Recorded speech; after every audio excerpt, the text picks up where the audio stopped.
सुंदरपुर नाम के एक छोटे से गांव में रामू नाम का एक लकड़हारा रहता था। वह बहुत गरीब था, लेकिन उसका दिल सोने जैसा साफ था। वह दिन भर जंगल में खड़ी मेहनत करता और जो कुछ भी कमाता उसमें खुश रहता था। एक दोपहर जब रामू जंगल के बहुत घने हिस्से में लकड़ी काट रहा था, तो उसे एक पुराने बरगद के पेड़ के नीचे एक कमजोर और प्यासा बूढ़ा आदमी दिखा। रामू ने बिना देर किए अपनी बोतल का सारा पानी उसे पिला दिया और अपने हिस्से की रोटी भी उसे दे दी।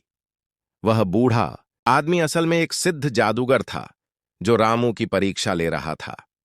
रामू की दयालुता देख जादूगर मुस्कुराया और अपनी झोली से एक चमकती हुई लकड़ी निकालकर उसे दी।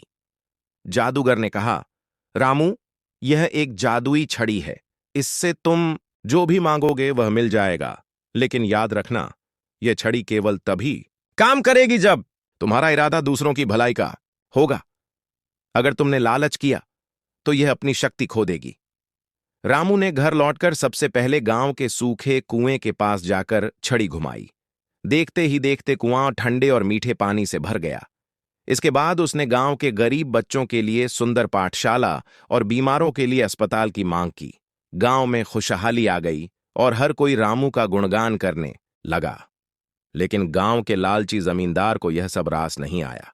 उसने रात के अंधेरे में रामू के घर से वह जादुई छड़ी चुरा ली।